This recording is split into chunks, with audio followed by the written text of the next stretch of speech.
우리 계속해서 우리 수요 저녁 시간에 우리 사도행전 우리 강해를 이어가도록 하겠습니다. 매일 성경으로 주일도 우리가 사도행전을 묵상하는데 좀 띄엄띄엄하면서 우리 주중에 묵상 개인적으로 하시고 이렇게 묵상해 가기 때문에 수요 시간에는 차례대로 순서대로 누가복음을 기록할 때 말한 것처럼 우리가 사도행전 자체를 한번 올해 연말까지 공부하는 시간 가지면 좋겠습니다.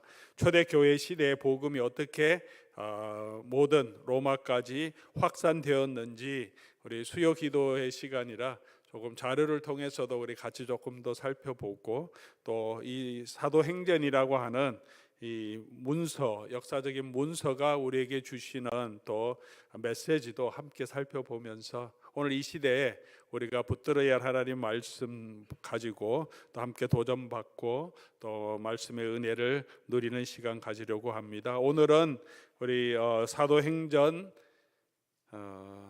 1장 12절에서 오늘은 14절까지 우리 말씀만 같이 보겠습니다. 사도행전 1장 12절, 13절, 14절 우리 3절만 같이 보겠습니다. 성경 가지고 계신 분은 여러분 성경을 이렇게 찾아가시면서 또 이렇게 마크도 하시면서 하시면 나중에 성경 읽을 때도 배웠던 말씀 기억나서 좋습니다. 찾기 힘드신 분은 우리 PPT 봐주셔도 되겠습니다. 우리 교독해서 하나님 말씀 읽겠습니다. 12절 제가 읽고 13절 여러분 읽고 14절은 같이 합독하겠습니다. 제자들이 감람원이라 하는 산으로부터 예루살렘에 올라오니 이 산은 예루살렘에서 가까워 안식일에 가기 알맞은 길이라.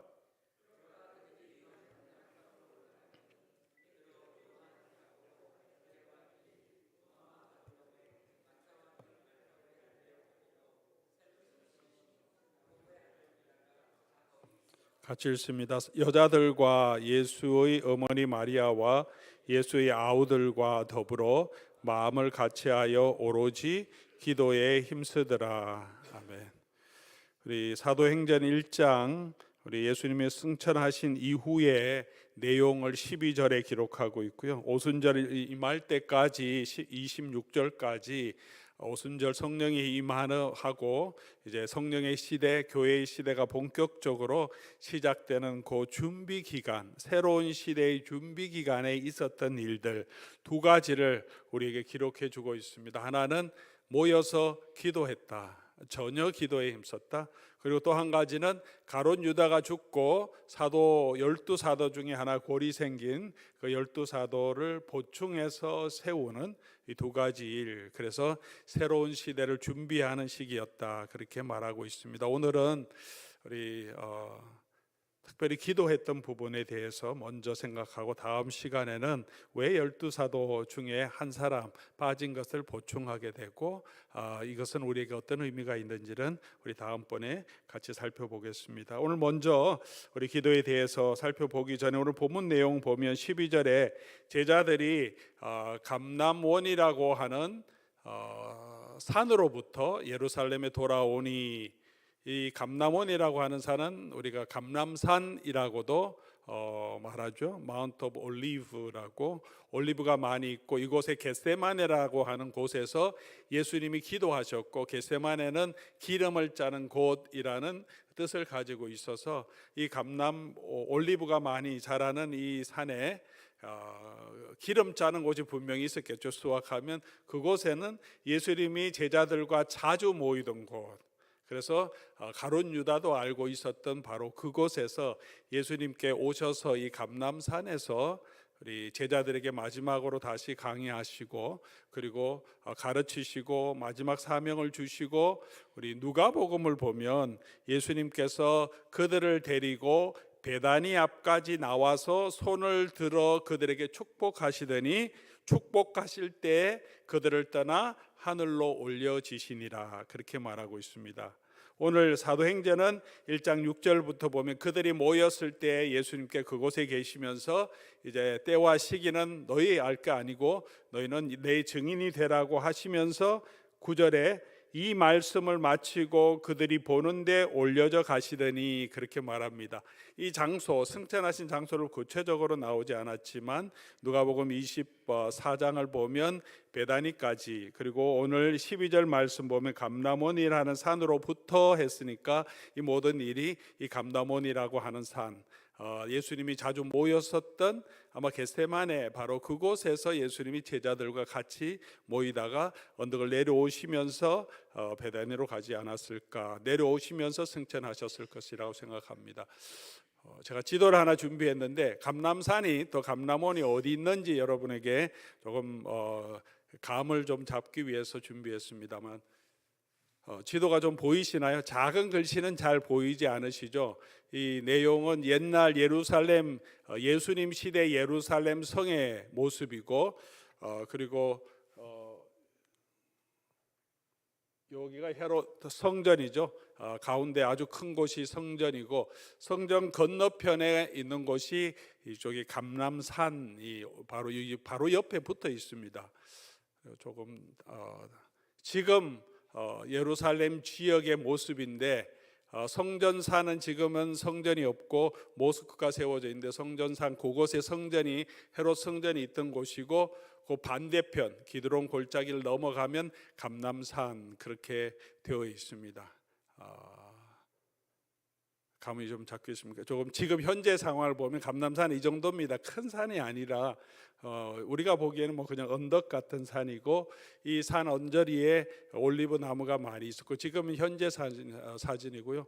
거기에 교회당이 있는 것은 예수님께서 기도하셨던 곳이런데, 오래전부터 교회당을 세워서 성지 순례를 가면 그곳을 방문할 수 있습니다. 이게 감람산이고, 그러면 이 감람산에서 예수님께서 이제 승천하시고 다시 오신다고 약속하셨고요. 12절 맨 마지막 부분에 보면 이 산은 예루살렘에 가까워 안식일에 거기 알맞은 길이라, 안식일에 가기 알맞은 길이라.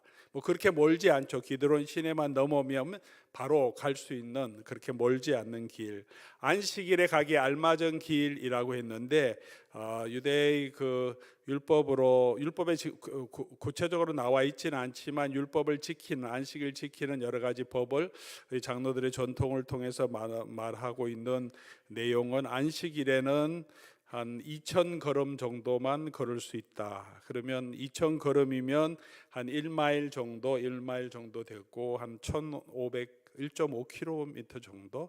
이렇게 안식일에는 이 정도는 걸어갈 수 있지만 더 멀리 걸어가는 것은 일이 되니까 할 수 없다. 그렇게 규정하고 있는데, 이 가까운 곳에서 있었다. 왜 안식일에 알맞은 거리라고 했을까? 학자들이 여러 가지로 추측하는데, 아마도 예수님께서 승천하신 이때가 안식일이 아니었을까? 그래서 안식일 때 이제 제자들이 이 베다니 있는 이 감람산에 있다가 이제 그들이 모여 있던, 나중에 보면 다락방, 마가 요한의 다락방이라고 알고 있는 그곳으로 안식일에 움직일 수 있는 거리였기 때문에 그러지 않았을까, 그렇게 추측합니다. 뭐 구체적으로 나와 있지 않지만 그렇게 충분히 추측할 수 있는 이유는, 예수님께서 부활하신 후에 며칠 동안 제자들에게 가르쳤습니까? 말씀을 40일이잖아요. 그럼 부활하신 때부터 40일이니까 부활하신 때부터 40일 카운트해 보면 5주가 지나면 35주, 57이 35죠. 35일이잖아요. 그럼 5번째 주가 지나니 35일이고, 40일이면 그때부터 5일이 더 지난 거니까, 부활은 주일이잖아요. 그러면 35일 지나고 주일부터 따져서 이제 36일은 월, 화, 수, 목, 금 하면 5일 지나면 금요일이죠. 40일 지나고였으면 토요일이었을 가능성이 굉장히 많죠. 그러니까 이때가 예수님 승천하실 때가 안식일이었을 경우가 많고, 그때 돌아갈 때 적당한 거리였다, 이렇게 설명해 주고 있습니다. 그들이 돌아간 곳은 보니까, 그들이 돌아가 요한은 다락방으로 올라가매, 이 다락방은 마가 요한의 다락방이었을 것이라 우리가 추측하고 또 짐작하고 있습니다. 동일한 건데 지역으로 보면 이게 예루살렘 성전의 그 지도인데요. 성전 여기는 잘 여기가 성전산이죠. 가운데 네모 있는데 성전 중간에 성전산이고 마가의 다락방이 있었다고 생각하는 지역은 어느 정도냐 하면 여기 있습니다. 추측하는 거죠. 지금 뭐 그 건물이 그대로 남아 있는 것은 아니지만 감람산이 남쪽에 있기 때문에 이렇게 가면 그렇게 멀지 않는 거리에 있습니다. 지금 성지 예루살렘에 가면 마가 요한의 다락방으로 알려진 건물이고 이 2층이 다락방이었다고 하는데 이렇게 되어 있습니다. 물론 예수님 때의 건물은 아닙니다. 이렇게 그때 이런 건물이 있었을 것은 아니고요. 새로 정축되었고 사람들이 이곳에 가서 이곳이 마가 요한의 다락방이 그 2층 다락방이 이렇게 생겼을까 아니면 옛날 집처럼 생겼을까 그건 뭐 알지 못하겠지만 이렇게 좀 큰 집이었다는 것을 우리가 분명히 알 수 있고 120명 정도가 함께 모여서 이곳이 그들이 늘 모여서 예배드리는 예배의 공간이었음을 우리가 알 수 있습니다. 사도행전 12장 12절 보면 깨닫고 마가라 하는 요한의 어머니 마리아의 집에 가니 여러 사람이 거기 모여 기도하고 있더라. 베드로가 잡혔다가 천사가 깨워서 옥문을 열고 나가라고 해서 정신없이 나왔더니 감옥 밖에 나와 있어요. 그래서 다시 찾아간 곳이 이 사람들이 모여 있는 그곳이 바로 그들이 성령이 받았던 곳이고 또 이 마가 요한의 어머니의 집 다락방에 같이 모여서 기도했다. 다락방이라고 하면 그냥 우리 한국식의 다락방이라고 보다는 2층 윗방 또는 게스트룸이라고 생각하는 게 훨씬 정확한 표현입니다. 그곳에서 모였고 이곳이 초대교회 예루살렘 교회가 늘 모였던 그 장소였습니다. 자, 이렇게 이 장소에 모여서 이들이 가장 먼저 한 것, 새 시대를 위해서 준비한 가장 먼저 한 게 뭐냐 하면 기도였습니다. 새로운 시대를 위해서 이들이 준비한 것은 14절 보니까 여자들과 예수의 어머니 마리아와 예수의 아우들과 더불어 마음을 같이하여 오로지 기도에 힘쓰니라. 14절 이전에는 13절에는 12사도의 이름, 가룟 유다만 빼고 11사도의 이름이 나오고 이들과 더불어 또 함께했던 여자들과 더불어 예수님의 어머니와 예수의 아우들도 나옵니다. 예수님의 아우들이 예수님을 믿지 않았는데 야고보도 예수님의 부활을 보고 부활하신 주님을 보고 예수님이 그리스도인 것을 믿고 고백하게 됐고 사도행전 쭉 읽어 나가다 보면 베드로와 요한처럼 야고보도 이 예루살렘 교회의 아주 중요한 지도자가 되어서 이 예루살렘 교회를 이끌어갑니다. 사도들은 복음을 전하기 위해 다 떠났는데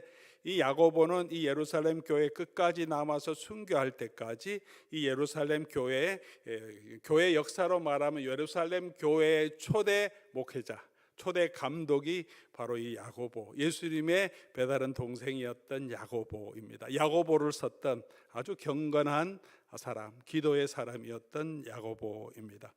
자, 이렇게 같이 모여서 다 모였다는 거죠.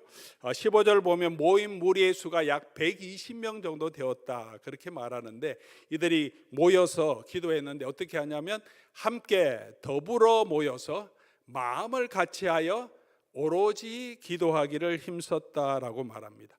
기도하기를 힘쓴 이 이유는 예수님께서 약속하신 성령을 기다리면서 기도했습니다. 새로운 시대, 교회의 시대라고 할 수 있는 이 시대는 어떤 시대냐면 예수님이 육체적으로 우리와 함께 하지 않고 예수님의 승천하셔서 이제 예수님 우리와 함께 하지 않지만 예수님이 영을 보내주셔서 성령이 이 교회와 함께 하는 시대죠. 예수님이 다시 오실 때까지 이 시기에는 하나님의 구원 역사에 있어서 마지막 시기고 이 시기에 예수님께서 그의 백성들 교회에게 사명을 주셔서 땅끝까지 이르러 복음의 증인이 되도록 예수님의 증인이 되도록 불러주신 시대, 성교의 시대, 마지막 구원의 시대, 마지막 때 하나님의 구원 역사의 마지막 시기, 그 시기를 시작할 때 어떻게 시작하라고 하냐 하면 전혀 기도에 힘쓰면서 이 시기를 시작했다라고 말합니다. 또한 이 준비만 기도한 것이 아니라 사도행전 전체적으로 우리가 살펴보면 제자들은 늘 모여서 기도하기를 힘썼습니다. 기도하면서 이 복음의 증인이 되는 사역을 감당했습니다. 그럼 저희와 여러분이 살고 있는 이 교회의 시대, 이 시대에 우리가 주의 일을 감당하고 사역할 수 있고 또 그 일을 행할 수 있는 능력은 어디서 오느냐? 기도에서 온다는 거죠. 근데 기도를 할 때 어떻게 했느냐 하면 함께 더불어 한 목소리로 합심하여 기도했다라고 말합니다. 오늘 14절에도 이들이 더불어 모여 기도했는데 2장 1절에 보면 오순절 날이 이름에 그들이 다 같이 한 곳에 모였는데 어느 곳인지 모르겠지만 이 장소였을 것으로 짐작합니다. 그들이 다 같이 했으니까 120명이 모였으니 다 같이 이곳에 모였고, 한 곳에 모인 이유가 뭐겠습니까?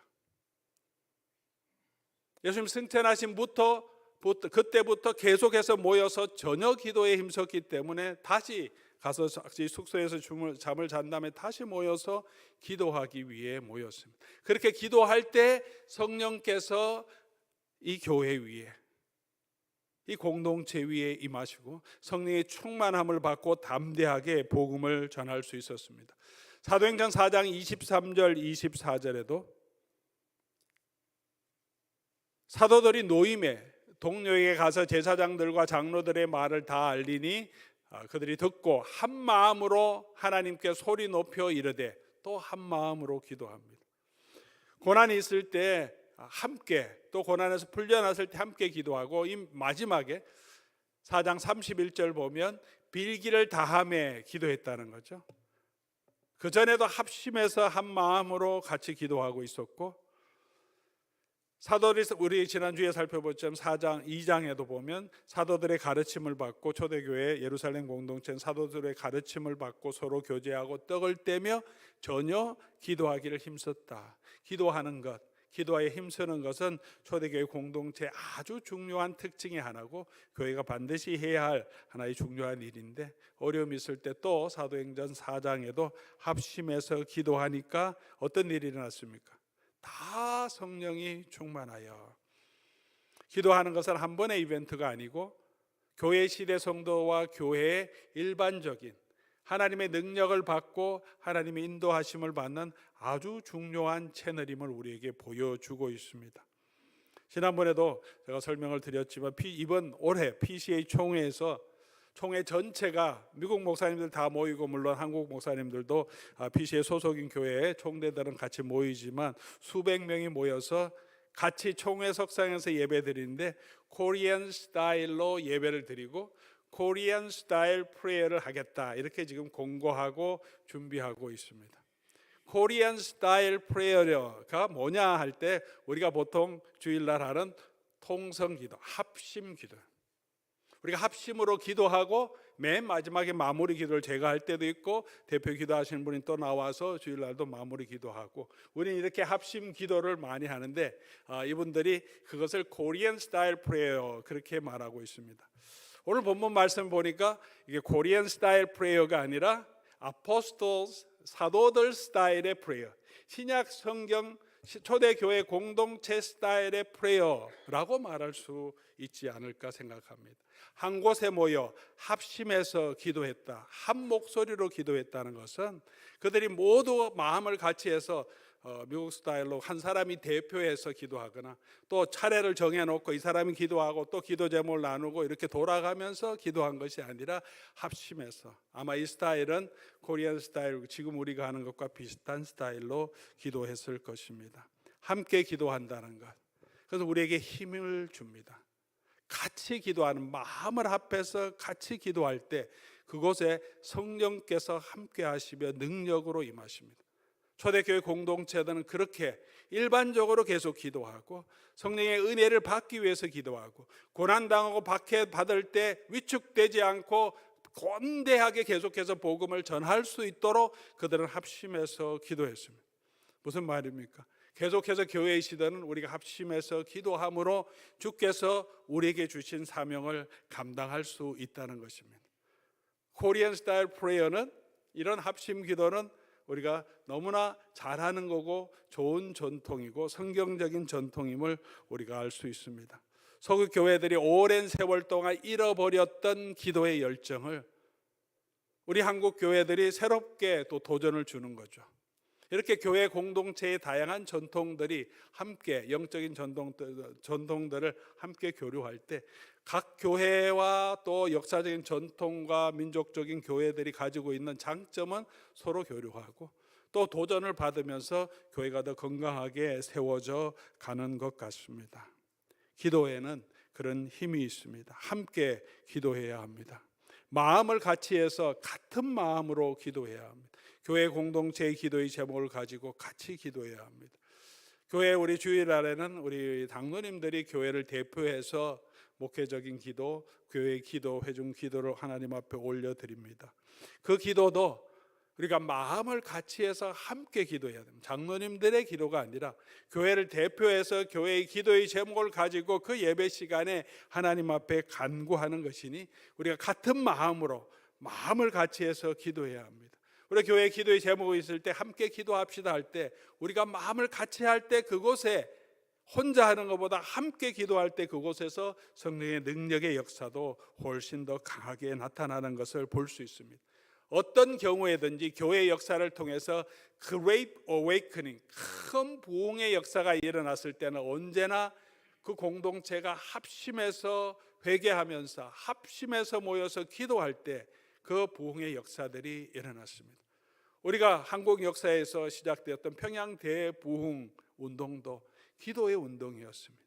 수요 저녁 기도의 시간에 그것이 길어지면서 기도하다가 사람이 일어나서 자기 죄를 회개하고 성령께서 감동하니 한 분이 회개하니 또 다른 분이 일어나서 회개하고 같이 기도하고 그것이 영적인 불길이 되어서 밤을 새고 다음 날 다시 모이자 해서 다시 모이게 되고 그 다음 날 다시 모이게 되고 그것이 수십일 동안 계속 이어지면서 성령의 불꽃이 평양을 통해서 온 한반도에 같이 전해지면서 큰 부흥이 일어났던 거죠.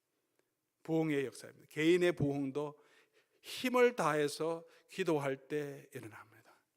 공동체의 부흥도 공동체가 같은 마음을 가지고 함께 기도할 때 이 부흥의 역사가 나타나고 우리 공동체가 성령의 충만함을 받고 담대하게 복음을 증거할 수 있게 되는 것입니다. 이들은 더불어 마음을 같이하여 오로지 기도에 힘썼다. 우리 포도원 식구들이 모일 때도 마음을 같이해서 함께 기도하기를 힘쓰는 공동체가 되고 우리 교회 전체가 모였을 때도 우리가 어떤 기도의 제목이든지 마음을 같이해서 함께 기도하는 공동체로 우리 신약의 공동체는 그런 기도하는 성령의 공동체였음을 기도하고 함께 기도해가는 저와 여러분 될 수 있기를 바랍니다.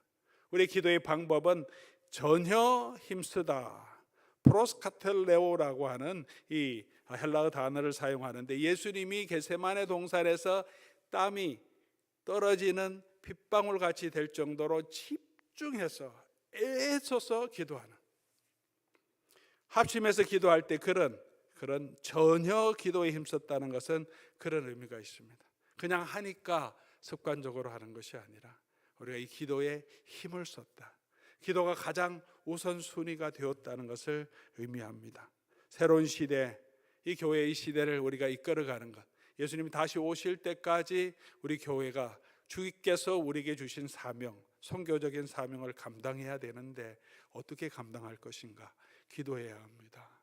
우리가 긍휼 사역을 나가고 또 매일 수고하지만 그냥 사역이 아니라 우리가 그것을 광고하고 함께 그 사역을 통해서 어르신들에게 정말 그리스도의 사랑이 전해질 수 있도록 그 메시지를 통해서 또 기도를 통해서 찬송을 통해서 전해줄 수 있도록 우리가 참여도 해야 되지만 같이 기도할 때 함께하는 분에게 성령께서 함께 하시고 그 일을 사용해 주실 것입니다.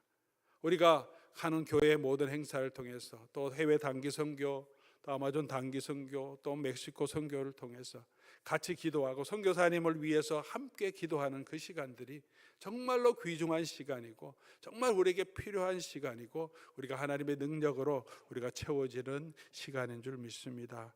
우리 교회에서 계속해서 그렇게 합심해서 기도하는 그런 교회가 되도록 이렇게 준비됐던 그런 공동체였고 능력을 받았다.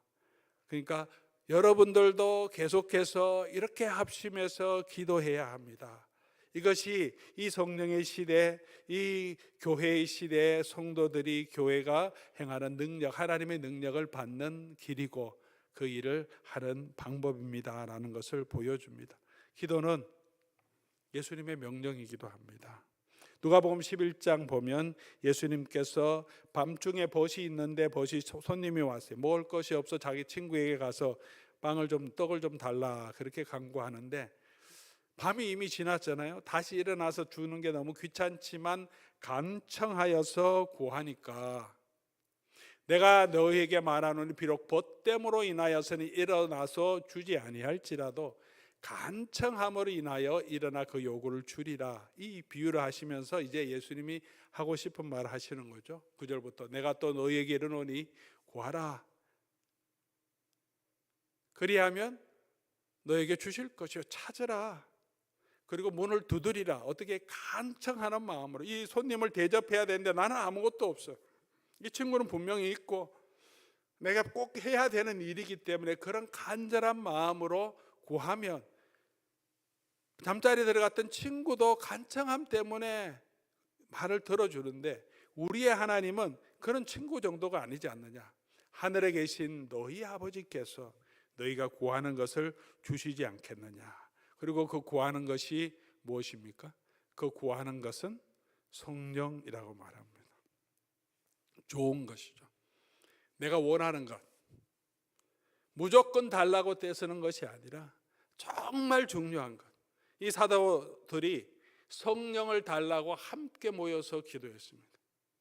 하나님의 은혜로 담대하게 핍박이 있지만 우리가 복음을 전가할 수 있는 성령의 충만한 능력을 위해서 기도했습니다. 우리의 여러 가지 고난과 어려움이 우리 가운데 있고 우리의 믿음을 흔드는 많은 요소가 있지만 우리가 합심해서 간구하고 기도하고 계속해서 두드려야 할 것은 이 고난에도 이 어려움에도 내가 믿음 잃지 않고 성령의 충만으로 주께서 내게 주신 그 사명을 우리가 감당하고 예수 그리스도의 복음을 증거할 수 있는 능력을 달라고, 그런 성령의 은사를 달라고, 그런 성령의 충만함을 달라고, 좋은 것을 달라고 기도하면 하나님은 어떻게 해요?